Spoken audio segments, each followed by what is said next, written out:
Hello everyone, welcome back to video. This is Ayush and आज अपने साथ में है ऑल न्यू टाटा सफारी। लगभग 500 किलोमीटर से ज़्यादा मैं इसको चला चुका हूँ, नई वाली गाड़ी को, और पुरानी वाली सफारी को तो 5 से 10 हज़ार किलोमीटर के आसपास जो है मैं चला चुका हूँ। बहुत एक्सपीरियंस करा था उस कार के साथ में, अलग अलग टेरेंस पे, अलग अलग जगह पे, अलग अलग स्टेट्स में। तो इस पर्टिकुलर कार के साथ में मेरा एक्सपीरियंस क्या रहा है, और पुरानी सफारी को चलाने के बाद में अगर आप नई वाली सफारी को चलाते हैं तो क्या कुछ बदलाव आपको फील होते हैं, और पुरानी आपने नहीं चलाई है और नई वाली डायरेक्ट आप चलाने का प्लान कर रहे हैं एज अ 6 सीटर या 7 सीटर, तो ये क्या आपके लिए एक परफेक्ट कार है, इस वीडियो के अंदर आप लोग प्रॉपर तरीके से जानेंगे। तो चलिए स्टार्ट करते हैं detail review of all new Tata safari. तो स्टार्ट करते हैं एक वॉक अराउंड से, उसके बाद में लेके चलेंगे इसको एक ड्राइव पे। सबसे पहले यहाँ पर मैं आपको बता दूं कि जो एक्सटीरियर है कार का, अगेन काफ़ी खूबसूरत लगता है, काफ़ी बढ़िया रोड प्रेजेंस जो है वो कार की दिखती है, काफ़ी बड़ी लगती है कार देखने में। अब बहुत सारे लोग पुरानी जो सफारी स्ट्रॉम आती है उससे कंपेयर करेंगे कि असली सफारी वो थी, ओजी सफारी वो थी, डेफिनेटली। बट अगेन जो आज के वर्ल्ड में सफारी प्रेजेंट है, अपन उसी के बारे में बात कर रहे हैं, उसी के बारे में सारी चीज़ें जो है अच्छी बुरी जानेंगे समझेंगे। 25,60,000 रुपये का ये वेरिएंट है एक्स शोरूम अकम्प्लिश प्लस, जो आपके सामने खड़ा है ऑटोमेटिक गियरबॉक्स के साथ में। इसके ऊपर डार्क एडिशन भी आता है जो कि आप परचेस कर सकते हो, उसमें भी आपको दो अलग अलग वेरिएंट जो है वो मिल जाते हैं। अब सबसे पहले स्टार्ट करते हैं फ्रंट डिज़ाइन से। यहाँ पर आप लोग देखेंगे कनेक्टेड डीआरएल्स देखने को मिल रही है, काफ़ी खूबसूरत लग रही है, अच्छी लग रही है। नीचे आप लोगों को एलईडी प्रोजेक्टर लाइट जो है वो मिल रही है। बीच में यहाँ पर सफारी लिखा हुआ है, प्रोजेक्टर एलईडी फॉग लैम्प मिल रहे हैं। कॉर्नरिंग फंक्शन जो है वो भी इसके अंदर आता है। उसके बाद में फ्रंट में आपको यहाँ पर कैमरा मिल जाता है, फ्रंट कैमरा 360 कैमरा है कार में जस्ट बिकॉज, और यहाँ पर आप लोगों के पास में 2 पार्किंग सेंसर है आगे। अगेन जो ग्रिल है वो काफ़ी बढ़िया है। ये जो कलर है, ये बहुत सारे अच्छे कलर्स आए। कुछ लोगों को लगेगा यार ये कैसे कलर्स हैं, बट डेफिनेटली रियल लाइफ में अगर आप देखते हो तो कुछ नया लगता है। White, grey, blue, black, red, ये सब यूज़ कर करके बोर हो गए थे, तो इनको जब आप रोड्स पे चलते हुए देखते हो तब भी एक अच्छा लगता है, एक नई कार वाली वाइब आती है। और लिटरली रियल लाइफ में ये देखने में भी काफ़ी बढ़िया ही लगते हैं कलर, ठीक है। उसके बाद में आप साइड में अगर आप देखोगे तो राउंड व्हील आर्च है, 19 इंचेस के अलॉय व्हील्स आ गए। फॉर्च्यूनर में 18 इंच के टायर आते हैं, इसमें आपको 19 इंच के मिलते हैं। यहाँ पर जो अलॉय व्हील्स हैं इनकी डिज़ाइन काफ़ी बिजी है। यहाँ पर जो टायर प्रोफाइल है वो मैं आपको बता दूँ, 245/50 R19 टायर की जो है प्रोफाइल है। फ्रंट एंड रियर दोनों में डिस्क ब्रेक्स हैं, और ग्राउंड क्लियरेंस 205 mm का है कार के अंदर। अगेन खराब रास्तों में से निकल जाती है। अभी तक मैंने जितनी ऑफ रोडिंग वगैरह से करी है, एकदम हार्डकोर ऑफ रोडिंग आप इससे नहीं कर सकते जस्ट बिकॉज ये फ्रंट व्हील ड्राइव सिस्टम है। अब XUV 700 जो है वो आपको फ्रंट व्हील ड्राइव और ऑल व्हील ड्राइव दोनों ही फंक्शन के साथ में आती है।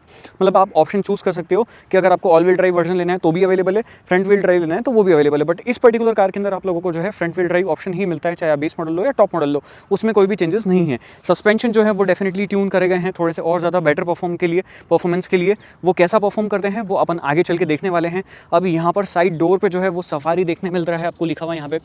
डोर हैंडल्स के ऊपर क्रोम मिल जाता है। जो बाउंड्री है यहाँ पर ये क्रोम के अंदर दी गई है और काफ़ी खूबसूरत लगती है। पीछे से अगेन सफारी का स्लोटे अगेन सिमिलर ही है। यहाँ पर आप देखोगे तो ये कुछ उस टाइप का ही डिज़ाइन जो है वो कंटिन्यू करा गया है। ORVM पे भी आपको कैमरा मिलता है, LED टर्न इंडिकेटर दिए गए हैं, और यहाँ पर 50 लीटर का फ्यूल टैंक कैपेसिटी है, 50 लीटर का फ्यूल टैंक कैपेसिटी है। बहुत सारे लोग बोलते हैं कि इंग्लिश में जो है वो टर्म्स को बोला करो, चलो ठीक है कोई बात नहीं। अब यहाँ आप देखोगे कनेक्टेड टेल लैंप, नीचे पीछे फॉग लैंप, LED लाइट्स सभी जगह आपको देखने मिलती है। यहाँ पर फॉग लैंप जो हैं वो दिए गए हैं, और पीछे सफारी कुछ इस टाइप से फॉन्ट में लिखा गया है। और यहाँ पर ये पूरी अपनी लॉयन फैमिली है, wiper, washer, defogger, stop mount lamp, shark fin antenna, और नीचे आपके पास में 2 पार्किंग सेंसर। बम्पर पे कुछ इस टाइप का सिल्वर फिनिश है, और जो बूट है उसको आप यहाँ पर सेंसर से ओपन करेंगे, वोकल फॉर लोकल यहाँ पर लिखा हुआ है। एंड अगेन जो बूट स्पेस है वो लिटरली बूट्स के लिए ही, यहाँ पर आप अपने शूज़ ही रख सकते हैं, दैट्स ऑल। यहाँ पर ज़्यादा जगह जो है वो नहीं है अनफॉर्चुनेटली, तो कोई भी बड़ा बैग वगैरह नहीं रख सकते हो। ये जो मेरा लैपटॉप बैग रखा है दैट्स ऑल, वही इसके अंदर आ रहा है, उसके अलावा और कुछ भी सामान इसमें नहीं आएगा। तो अगर आपको सामान रखना है तो डेफिनेटली इन सीट्स को जो है आपको फोल्ड करना पड़ेगा कुछ इस तरीके से। ये दोनों ही सीट्स फोल्ड हो जाती हैं, और उसके बाद में आप अच्छा खासा सामान जो है वो इसके अंदर रख सकते हैं। बाकी अभी ये 6 सीटर वर्जन में है, 7 सीटर वर्जन में भी कार को आप ऑप्ट कर सकते हैं। इसको मैं करता हूँ बंद, तो बूट को बंद कर लेते हैं क्लोज। मैं आपको अंदर थर्ड रो से बताते हुए चलता हूँ कि स्पेस जो है वो कितनी मिलती है तीनों ही रोज में, और क्या कुछ फीचर्स जो हैं वो आपको अंदर मिलते हैं। तो अब चलते हैं थर्ड रो के अंदर, और इस सीट को आगे करने के लिए इस लीवर को आपको ऊपर ऐसे प्रेस करना है, और यहाँ से इस सीट को ऐसे आगे की तरफ खींचना है। अब अंदर जाना बाहर जाना यहाँ से बहुत डिफिकल्ट है, तो मैं जो है आपको रिकमेंड करूँगा कि इस सीट को तो आप ऐसे पीछे ही रहने दो, यहाँ पर बैठो, और ये जो पीछे साइड में ये पैसेज दिया गया है सेंटर में, यहीं से जो है आप पीछे चले जाओ। अब मैं यहाँ पर बैठ के बताता हूँ कि क्या सीन है। हेडरेस्ट को थोड़ा सा ऊपर कर लेते हैं। Okay, here we go. बढ़िया मतलब लाइक स्पेस मिल रहा है। मैं आपको ये बता दूं कि सेगमेंट में सबसे बढ़िया जो थर्ड रो में स्पेस आपको मिलती है वो टाटा सफारी में मिलती है, उसके बाद में XUV700 में मिलती है, फिर हेक्टर प्लस में मिलती है, और बाकी जो दूसरी गाड़ियाँ अल्काज़ार वगैरह आती है फिर उसके अंदर आपको मिलती है। कैरेंस में भी आपको काफ़ी बढ़िया स्पेस मिल जाती है, बट वो इस सेगमेंट की कार नहीं है, वो इसके पीछे वाली सेगमेंट की कार है। यहाँ पर आपके पास में ब्लोअर की स्पीड कम ज़्यादा करना है उसके लिए ऑप्शन है। एक छोटा सा कोक होल्डर जो है वो यहाँ पर दिया हुआ है। नेट है, आप अपना फ़ोन वगैरह रखना चाहें तो आप यहाँ पर अपना फ़ोन जो है वो ऐसे नेट में भी रख सकते हैं, और यहाँ पर भी अगर आपको ऐसे रखना है तो भी आप ऐसे जो है वो रख सकते हो। ओके, बाकी हेडरूम मुझे बढ़िया मिल रहा है। मेरी हाइट 5'10" है। अगर 100-200 किलोमीटर सफ़र करना है तो मैं आराम से यहाँ पर बैठ जाऊँगा। रिक्लाइन एंगल जो है वो बढ़िया मेरे को मिल रहा है, कोई दिक्कत नहीं है। और ब्लोअर दिया है यहाँ पर, क्लस्ट्रोफोबिक भी फील नहीं होगा। ग्लास काफ़ी बड़ा है, ये जो डी पिलर पे ग्लास है अपना, ये भी ग्लास काफ़ी बढ़िया स्पेस यहाँ पर देता है। तो यहाँ पर अगर छोटे बच्चों को बिठाओगे तो वो तो बहुत ही आराम से बैठेंगे, बट अगर मेरे साइज़ की जो लोग हैं उन्हें अगर बैठना है तो थोड़ा सा मतलब रहेगा 100-200 किलोमीटर मैक्स, कि आगे सब बड़े बैठे हैं घर के तो मैं पीछे कॉम्प्रोमाइज़ कर लूँगा। बाकी यहाँ पर ज़्यादा देर तक मैं नहीं बैठ सकता। यहाँ पर टाइप ए और टाइप सी पोर्ट भी आपको मिल जाती है, इस तरफ पोर्ट्स आपको नहीं मिलती है। अब आपको सेकंड रो बता देता हूँ कि सेकंड रो में क्या सीन है। तो अब मैं आ गया हूँ सेकंड रो में, और ये one of the most comfortable seat है। यहाँ पर आराम से मतलब लाइक ऐसे सीट पीछे करो, इस सीट को पीछे करो और आराम से ऐसे बैठे बैठे चले जाओ। बट यहाँ पर अगर सपोज आपका ड्राइवर कार चला रहा है और आप ही पीछे बैठे हो और कोई भी कार में नहीं है, तो ये वाली सीट आपके लिए नहीं है, आपके लिए फिर ये वाली सीट है। इसके लिए आपको क्या करना है, देखो इस सीट को पीछे करा, पूरा रिलैक्स पोजीशन पे आए, और यहीं पे आपके पास में 2 बटन है जिससे इस सीट को आप पूरा आगे कर सकते हो, और ये आगे बहुत चले जाती है, लाइक बहुत ही अच्छी तरीके से आगे चल जाती है। ये आगे जा रही है, तब तक बता दूं कि पैनोरामिक सनरूफ देखो, तो यहाँ पर आप देखो काफ़ी बड़ा पैनोरामिक सनरूफ है, और अगेन ये भी ओपन हो जाता है। इसका शेड जो है वो थोड़ा सा पतला है, तो अंदर गर्मी जो है वो आती है, वो अगर थोड़ा सा मोटा अगर कर देती कंपनी तो बढ़िया रहता। अब यहाँ पर मेरे पास में काफ़ी बढ़िया स्पेस जो है वो हो गई है, और मैं आराम से ऐसे बैठे बैठे सफारी में अपनी सफारी जो है वो राइड जो है वो कर सकता हूँ कंप्लीट मज़ेदार तरीके से, कोई दिक्कत नहीं है। काफ़ी ज़्यादा स्टोरेज आपके पास में है बॉटल वगैरह रखने के लिए। यहाँ पर आप देख सकते हैं यहाँ पे भी थोड़ा सा स्पेस है, आप चाहें तो आप यहाँ पर भी अपना फ़ोन रख सकते हैं। स्पीकर्स हैं, सॉफ्ट टच मटेरियल है, सन ब्लाइंड्स जो हैं वो भी आपके पास में यहाँ पर दिए गए हैं। इधर भी आपके पास में ये सन ब्लाइंड्स जो है वो मैनुअल कर्टन मिल जाते हैं। ऊपर लाइट्स हैं, हैंडल बार है, कोटुक है, कोई दिक्कत कोई परेशानी नहीं है। एमिनिटीज़ के लिए यहाँ पर आपके पास में फ़ोन रखने के लिए प्रॉपर स्पेस है, type A type C port आपको मिल जाती है, AC वेंट्स यहाँ पर दिए गए हैं। तो सभी चीज़ें बढ़िया जो है मिल रही है, और सीट जो है वो भी अगेन कुशनिंग काफ़ी अच्छी है, थाई सपोर्ट बढ़िया, लेग रूम नी रूम सभी चीज़ें बहुत ही बढ़िया क्वालिटी की मेरे को मिल रही है। अब चलते हैं आगे और देखते हैं कि आगे क्या कुछ चीज़ें हैं और क्या कुछ आपको सारे फीचर्स वगैरह मिलते हैं। तो अब चलते हैं आगे और देखते हैं कि आगे क्या कुछ चीज़ें हैं। तो यहाँ पे अगेन आप लोगों के पास में सॉफ्ट टच मटेरियल है, चारों पावर विंडोज़ के कंट्रोल्स, ये डोर हैंडल्स अगेन ये भी काफ़ी बड़ा है, काफ़ी अच्छा लगता है, चंकी लगता है। ये काफ़ी बड़ी बॉटल जो है वो यहाँ पर होल्ड कर लेता है, ये थोड़ा सा स्पेस है, और नीचे आपके पास में लाइट भी है कि अगर आप गेट ओपन कर रहे हैं और हाईवे पे आप कहीं साइड में रुके हुए हैं तो ये सेफ्टी के लिए अच्छा रहेगा। यहाँ पे आपके पास में हरमन कार्डिन के स्पीकर्स हैं, नीचे आपके पास में 3 मेमोरी फंक्शन के साथ में ये सीट इलेक्ट्रॉनिकली एडजस्टमेंट फंक्शन और वेंटिलेटेड फंक्शन भी मिलते हैं। हाँ, पीछे वाली सीट में आपको बताना भूल गया, वेंटिलेटेड फंक्शन है। मतलब इस सेगमेंट में ये गाड़ी जो है आपको सबसे पहली कार है जो कि चारों वेंटिलेटेड सीट के साथ में आती है। नीचे एक डेड फुटरेस्ट है और 2 पैडल हैं। इल्यूमिनेशन के साथ में आपको स्टार्ट स्टॉप बटन, यहाँ पर ambient light, soft touch material, यहाँ पे soft touch material, piano black finish, और ये वुडन ट्रीटमेंट है बट ये है प्लास्टिक, दिखने में काफ़ी खूबसूरत लगता है। अंदर आ जाते हैं, और वेलकम फंक्शन भी इस कार के अंदर आता है। होता ही है कि जैसे ही आप कार के अंदर बैठते हैं या उतरते हैं तो सीट जो है वो अपने हिसाब से एडजस्ट हो जाती है। मतलब लाइक आप गेट खोलोगे तो सीट पूरी पीछे और नीचे हो जाएगी, और आप अंदर बैठोगे तो सीट जो आपकी एडजस्ट करनी है आपको पोजीशन, उस पर अपने हिसाब से ही एडजस्ट हो जाती है। अब यहाँ पर जो स्टीयरिंग व्हील है ये भी हाइट और रीच दोनों ही फंक्शन के साथ में आता है। इसको कर देता हूँ मैं लॉक। ओके, थोड़ा सा ये टाइट है, और कार को मैं पहले स्टार्ट कर लेता हूँ ताकि आपको सारे फीचर्स जो हैं वो एक एक करके बताए जा सकें। AC 1 नंबर पे ऑन कर लिया जाए, बहुत ज़्यादा गर्मी है, अभी भी 34 डिग्री हो रहा है शाम को। यहाँ पे आपको ये ड्यूल टोन स्टीयरिंग व्हील मिलता है, डी कट स्टीयरिंग व्हील, काफ़ी बढ़िया लगता है और दिखने में तो अच्छा है ही, साथ ही मतलब जो इसका फील फैक्टर है वो काफ़ी अच्छा यहाँ पर लगता है। और यहाँ पर आप देखोगे स्विचेस में सारे इल्यूमिनेशन आपको मिलता है, यहाँ पर भी इल्यूमिनेशन है, टाटा का लोगो इल्यूमिनेटेड आपको यहाँ पे दिया गया है। और अब आप लोग देख लीजिए इसका ये इंस्ट्रूमेंट क्लस्टर, अगेन ये भी पूरा कंप्लीट नया इंस्ट्रूमेंट क्लस्टर है। इसका लाइक जो यूज़ है वो आपको स्टीयरिंग व्हील से यहीं से करना है, और सभी चीज़ें बहुत ही बढ़िया तरीके से जो है वो रखी गई है। Media notification settings, trip A trip B, सारी इन्फॉर्मेशन, डिस्टेंस टू एम्प्टी, तो सभी चीज़ें अच्छी है। कोई दिक्कत नहीं है। इधर आपका किलोमीटर की रीडिंग है और इधर आपके पास में आरपीएम है और आपके कौन से गियर में कार है वो बता रहा है। नीचे टेम्परेचर है और राइट साइड में आपका फ्यूल जो है वो बता रहा है कि फ्यूल आपका कितना लेफ्ट है।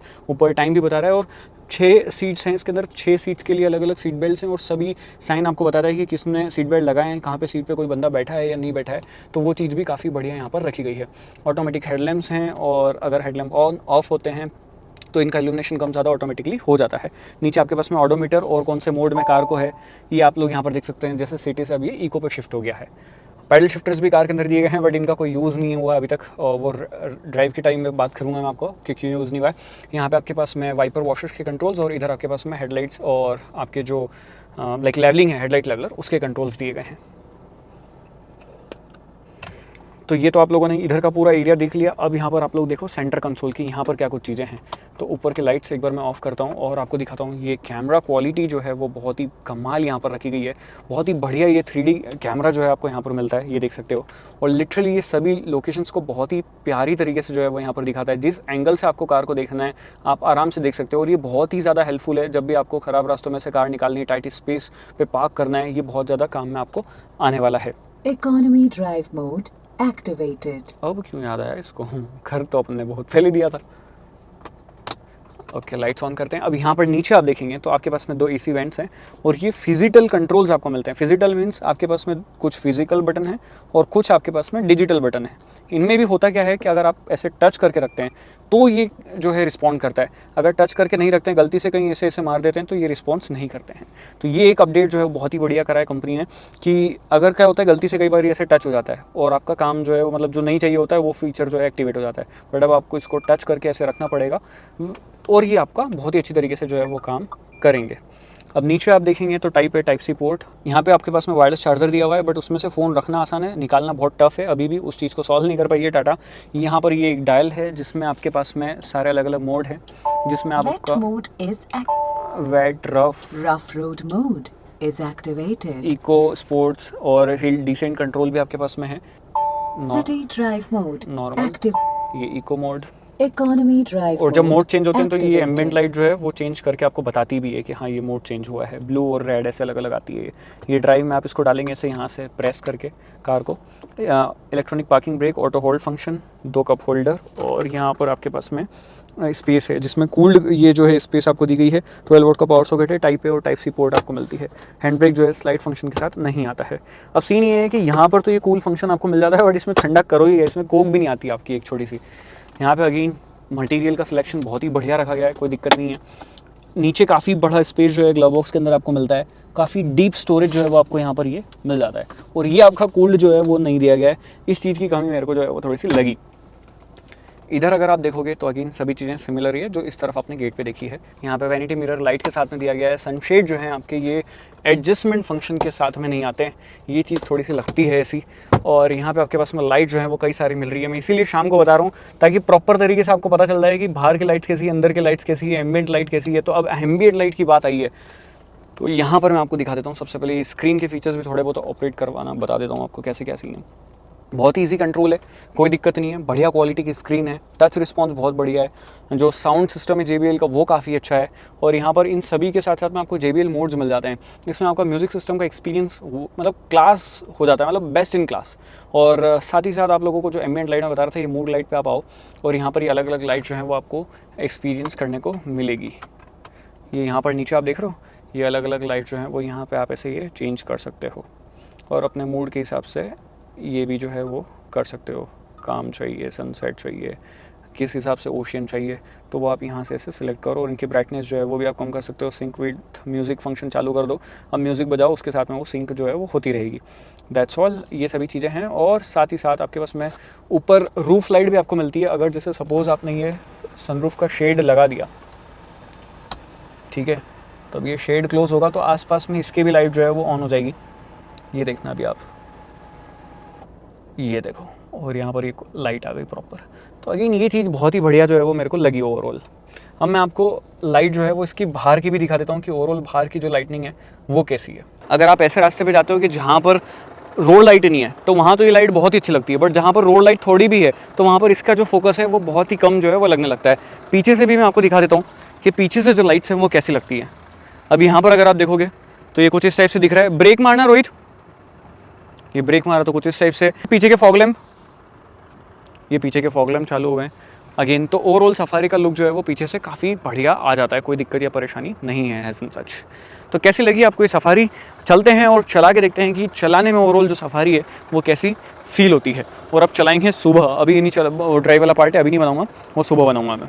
तो चलिए ड्राइव स्टार्ट करते हैं। सबसे पहले ये जो नई टाटा सफारी है वो पुरानी वाली से कितनी अलग हुई है, ये अपन मेन जो है वो जानने वाले हैं। और ओवरऑल अगर क्या 30 लाख रुपए का आपका बजट है तो क्या आपको इसे परचेस करना चाहिए?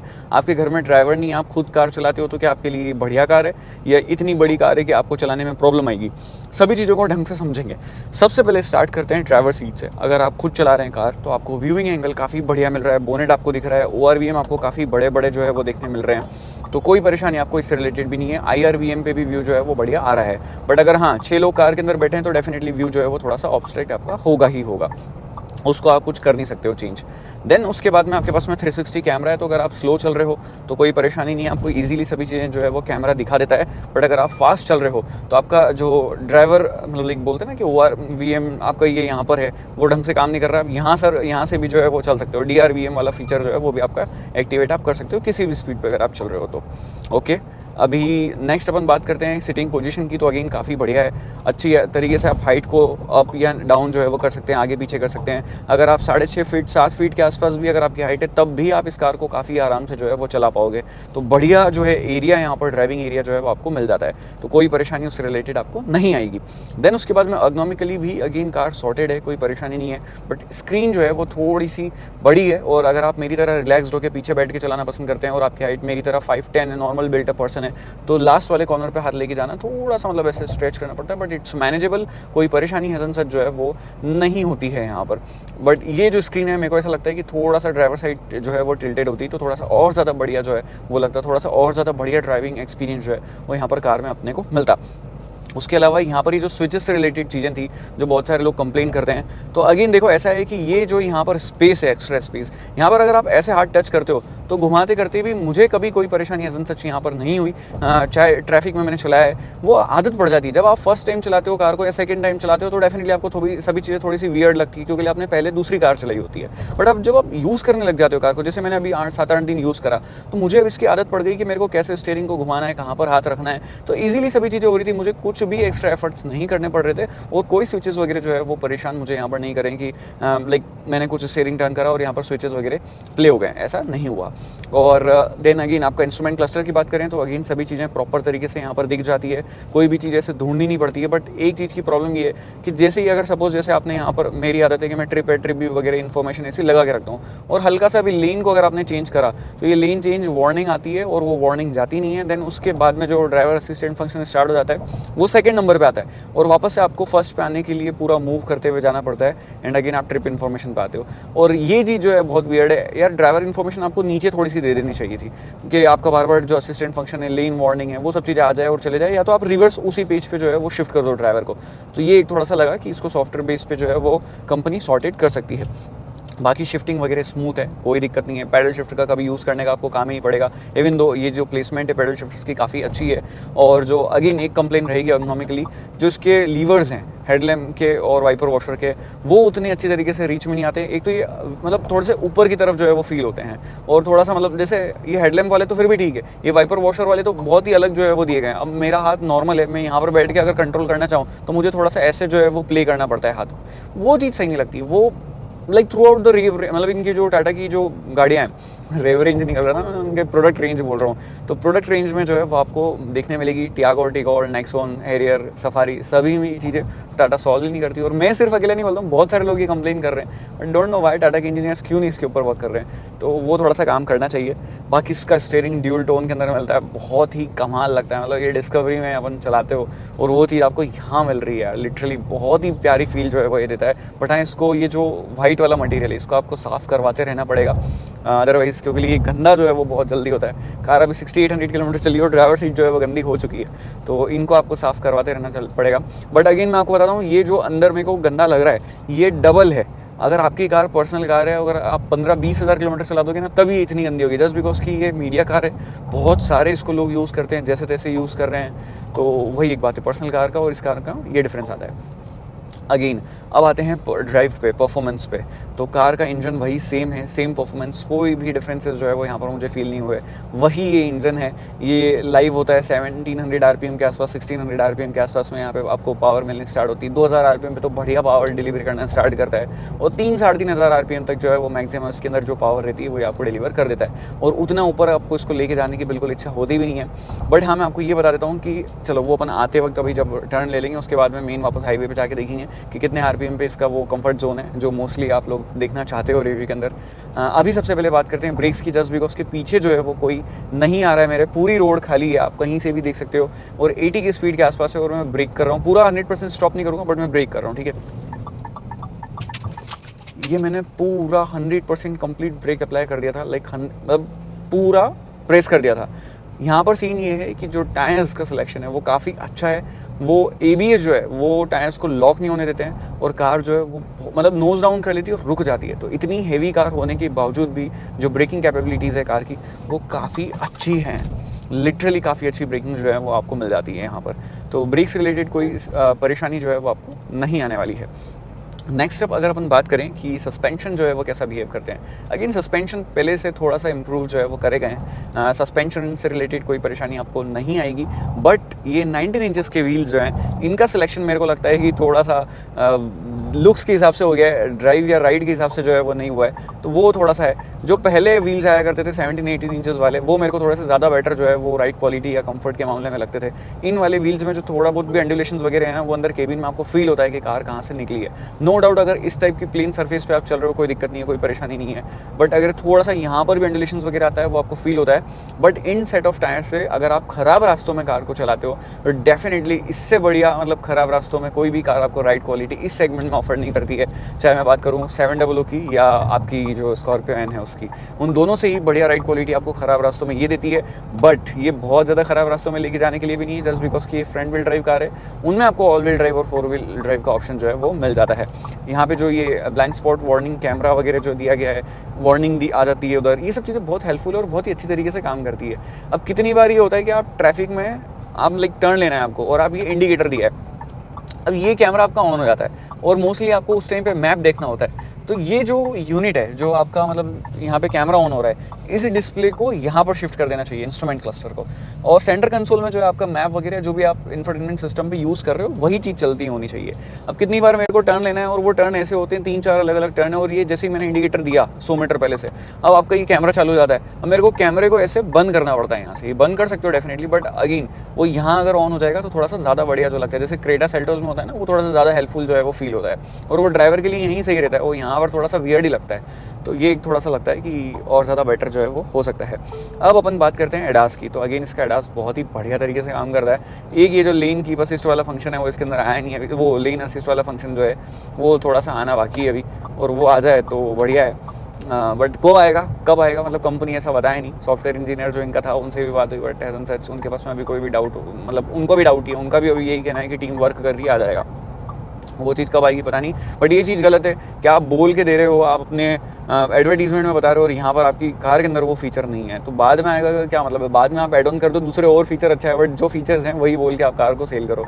तो वो थोड़ा सा है कि वो चीज़ गलत है, मतलब ऐसा नहीं करना चाहिए कंपनीज़ को। हाँ जी, तो अभी जो है 19 की स्पीड पे मैं हूँ, और यहाँ पर आपको जो दिखा रहा है वो 1500 आरपीएम के आसपास जो है वो बता रहा है कि 1500 आरपीएम के आसपास जो है वो कार रैव कर रही है। मैं स्पीड को थोड़ा सा अप करता हूँ और 100 की स्पीड तक आता हूँ। मैं 100 की स्पीड के आसपास पहुँचे हैं, 6th गियर में ये कार, और 1600-1700 आरपीएम के आसपास में जो है वो कार रैव कर रही है। 110 पे चलते हैं। खैर यहाँ पर थोड़ा सा इंक्लाइन है तो कार ज़्यादा रैव जो है वो आपको शो करेगी। थोड़ा सा प्लेन सरफेस पे जाएंगे तब बात करते हैं। अभी हाँ, इंजन पे मैं थोड़ा सा और बता देता हूँ कि अगर ये इंजन को अगर आप कंटिन्यूसली ऐसे नॉन स्टॉप चलाते हो तो बढ़िया चलता है, कोई दिक्कत नहीं है, मतलब कमाल एकदम साइलेंट हो जाता है। रिफाइनमेंट वगैरह बहुत ही बढ़िया क्वालिटी, टॉर्क इंस्टेंट आपके पास में अवेलेबल रहता है। जैसे आप 1600-1700 आरपीएम पे ऊपर रहते हो, ये जो जॉइंट्स है इसका अंदर आवाज़ जो है वो आती है।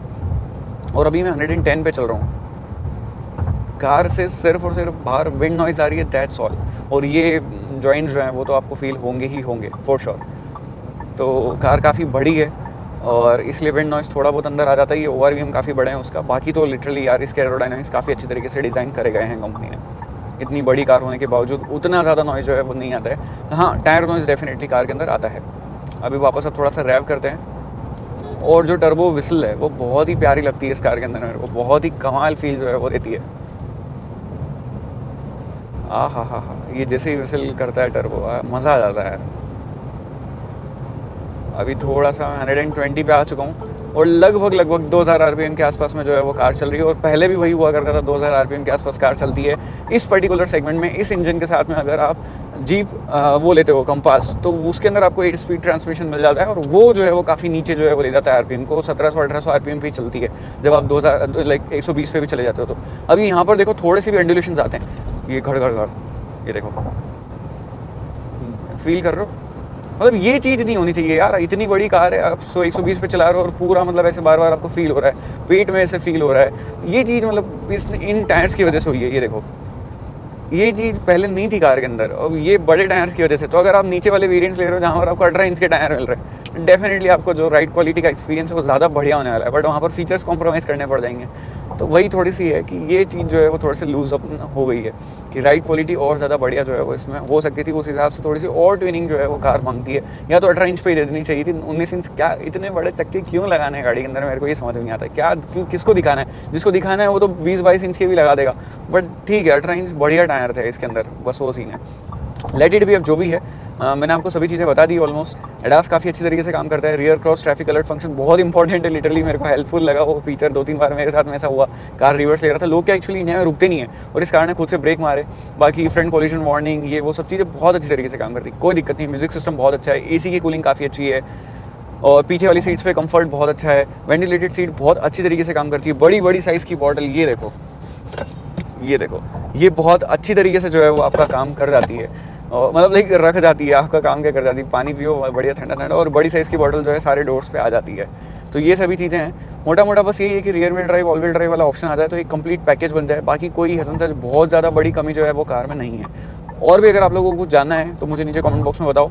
एक लंबी ड्राइव पे मैं इसको लेके जाने वाला हूँ, जहाँ पर प्रॉपर माइलेज टेस्ट वगैरह सभी चीज़ें करेंगे, नाइट ड्राइव रिव्यू वगैरह आप लोगों के साथ शेयर करूँगा। बट ये मैंने 600-700 किलोमीटर अभी चला ली थी और वो एक्सपीरियंस आप लोगों के साथ शेयर कर दिया है। कैसी लगी आपको नई टाटा सफारी, नीचे कमेंट बॉक्स में बताओ। अगर आपको फैमिली ओरिएंटेड 6 सीटर एसयूवी जैसे दिखने वाला व्हीकल परचेस करना है तो आप इस कार को डेफिनेटली परचेस कर सकते हो, कोई दिक्कत नहीं है। वैल्यू फॉर मनी ऑप्शन जो है वो आप लोग अपने हिसाब से सेलेक्ट करो, जो भी वेरिएंट आपको लेना है। टॉप ऑफ लाइन मॉडल लोगे, कोई दिक्कत नहीं है, आराम से लो, कोई परेशानी नहीं है। बहुत ही सॉर्टेड जगह जो है आप अपना पैसा डाल रहे हो। रीसेल वैल्यू भी कार की काफ़ी अच्छी है और लॉन्ग लास्टिंग है। ये इंजन ट्राइड एंड टेस्टेड है, तो कोई दिक्कत जो है उससे रिलेटेड भी नहीं है। कोई भी अंदर केबिन में से नॉइज़ भी जो है वो नहीं आ रही है। मैंने रफ एंड टफ इसको कार को यूज़ करके देख लिया, ये चीज़ मेरे को कार की बहुत अच्छी लगी। इवन तो अभी मैं ग्रैंड चिरोकी चला रहा था, उसका वॉल्यूम फुल करते थे ना तो IRVM ऐसे शेक होता था। यहाँ पर वॉल्यूम फुल करने पे भी शेक फील होता है, बट उतना ज़्यादा शेक फील नहीं होता है। तो इस सेगमेंट से ऊपर के सेगमेंट्स की जो गाड़ियाँ हैं वहाँ से भी मतलब इसके अंदर ज़्यादा बढ़िया बिल्ड क्वालिटी ऐसी जो है वो फील हो जाती है कई मामलों में, और कुछ मामलों में ओवरऑल फील फैक्टर जो है इंटीरियर का वो काफ़ी अच्छा फील हुआ मुझे। तो अगर इन्फॉर्मेशन आपको पसंद आई प्लीज़ लाइक करो, शेयर करो, अपने दोस्तों के साथ शेयर करो। तो और आप इन्फॉर्मेशन पसंद आई तो प्लीज़ हमारे चैनल को, और ये वीडियो पसंद आई तो प्लीज़ लाइक करो, चैनल पर नए हो सब्सक्राइब, नोटिफिकेशन ऑन हो जाना चाहिए। Drive safe guys, ride safe.